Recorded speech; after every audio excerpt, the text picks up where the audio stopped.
What's up, YouTube? This is Too Raw for TV. All right, so Stephen A. Smith is at it again. Shout out to the brother LB of the Sports and Political Channel of LB. He did a video talking about this. All right, please subscribe to his platform, the Sports and Political Channel of LB. So, BET recently had this award show, its annual award show.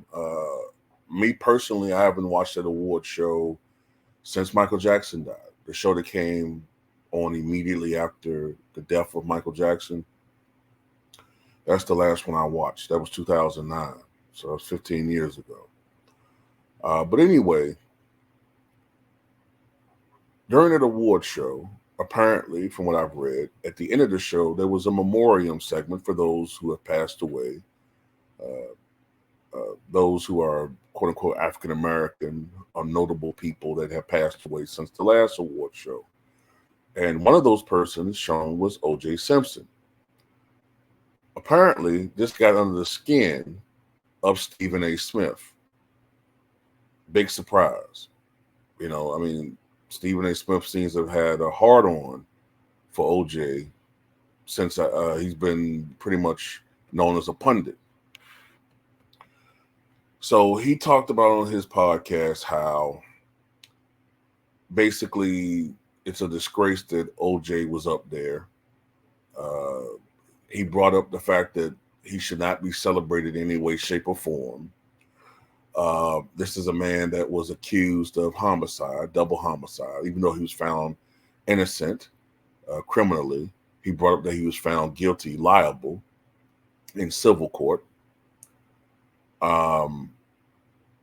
And just basically just talked about how nobody should be celebrating him because of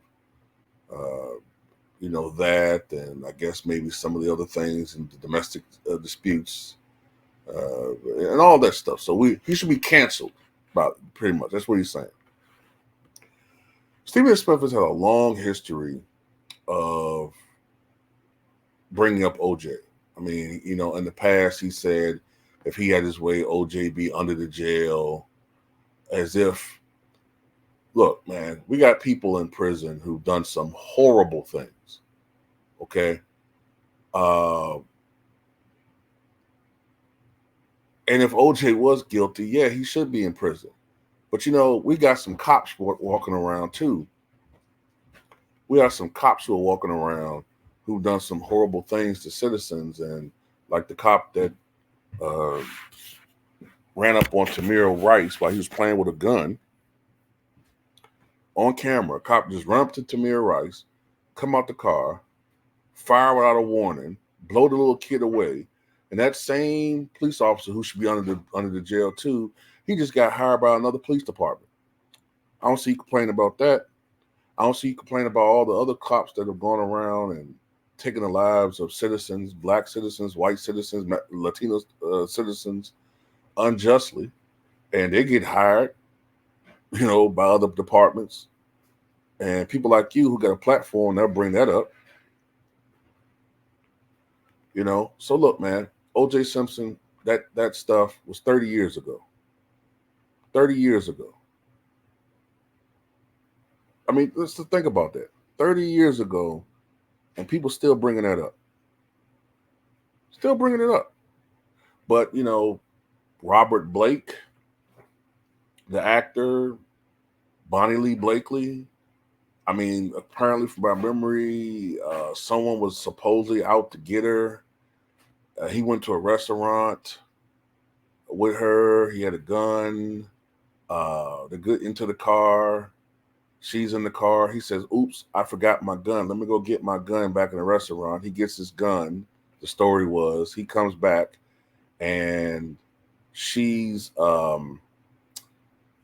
in the passenger seat, dead with a shotgun wound to her head.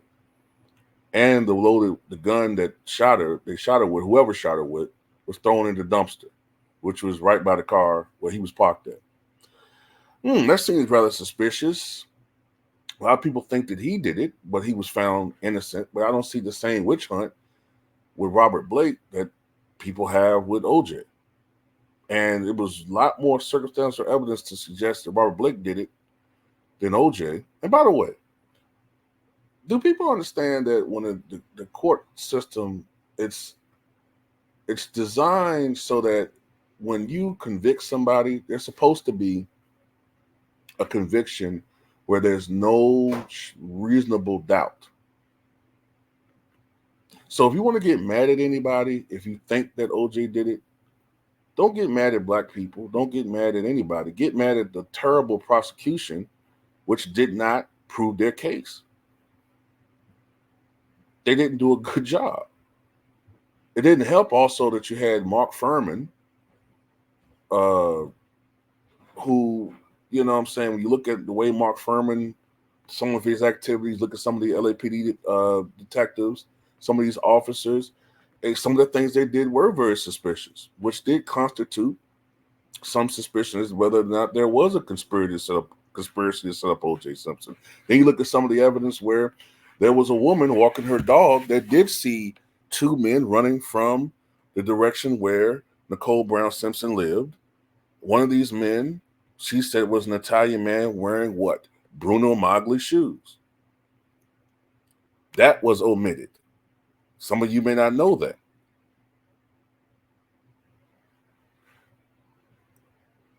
But if you do your research, these are some of the things that you will hear. But the media doesn't want these things popped up there because they want a black villain. But, you know, it is what it is. It is what it is. I don't want to go and rehash everything. But, you know, at the end of the day, the defense did a great job of preventing a lot of reasonable doubt. Because I'm going to tell you something. I listened to that trial every day. Because back then I was just in high school. I could just come home and listen to the jury. Because remember, they had cameras in the courtroom. So every day on court TV, which blew up, by the way, because of the O.J. Simpson trial, we got to look at the trial. We got to look at the information. We got to listen to the experts talk. And for a while, I thought that he did do it. But you know what swayed my mind to believing that he didn't do it even back then at age 15? From listening to the defense. Johnny Cochran, F. Lee Bailey, Robert Shapiro, I think Alan Dershowitz was there too. They did a phenomenal job of bringing up a lot of things that just didn't make sense. The timeline didn't make sense. The fact that if you look at the crime that was committed, remember, and I don't want to be too graphic, Nicole Brown was almost decapitated, which meant that her jugular was severed, which meant that whoever was doing that would have been completely covered in blood. So explain to me the complete lack of blood on OJ's car.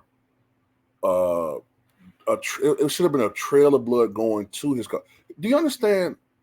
If someone is gutted like that, that person standing over them should be completely covered. No blood.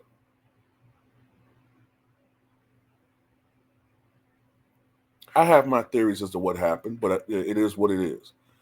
So, you know, I'm just getting tired of them keep bringing the same crap up. Still bringing the same crap up, man. The man went to prison for a crime that had nothing to do with that crime, but really he was set up to just put him in prison because they just thought that he should be in prison anyway. And then if it wasn't a setup, then why in the hell were the Brown and Goldman family invited to the sentencing of a crime that had nothing to do with the crime that he was acquitted of 13, 14 years earlier? And it still ain't enough. The family had to, if I'm not mistaken, I read correctly, the family had to end up cremating his remains because they didn't want a situation where his final resting place would be disturbed and desecrated by crazies. I mean, I hate to compare him to this man because, look, believe you me, I had some issues with O.J. Simpson too, like a lot of brothers and sisters, you know. But man, they was on turn to the modern day Nat Turner. If you ever read what they did in Nat Turner, Death wasn't enough for Nat Turner. Death wasn't enough. With Nat Turner, they desecrated his remains. They grind his bones down. They picked him apart. It wasn't enough just to hang and kill and burn Nat Turner. They cut off his penis. They burned him. They defleshed him, deboned him, sold his organs. I mean, they just completely desecrated that man. But these are the things not put in history books. You got people today that look like me say the dude didn't exist. This is where we are as a society now. And by the way, Stephen A. Smith, if you got such a big issue with, say, this situation, why did you call Ray Lewis once in a speech the greatest leader you ever met? And Ray Lewis was accused of homicide. He was found acquitted, but you didn't seem to have any umbrage working with him, being friends with him, working with him and praising him. I guess it's only when the victim is a certain shade that it upsets you. You know what I mean? That's when it upsets you so much that you got to call in on your day off to badmouth O.J. Simpson the day that he dies.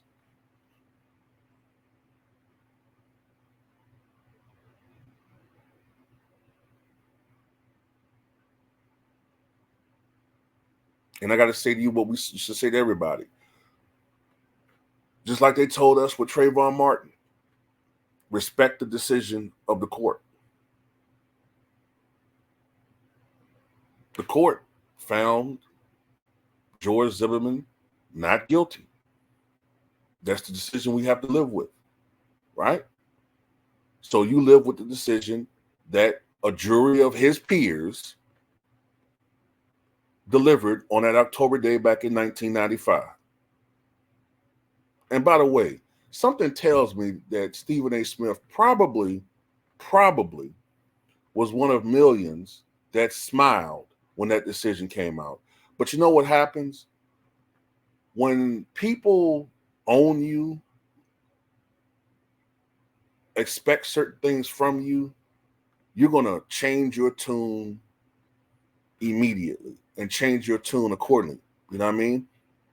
Whoever funds you runs you.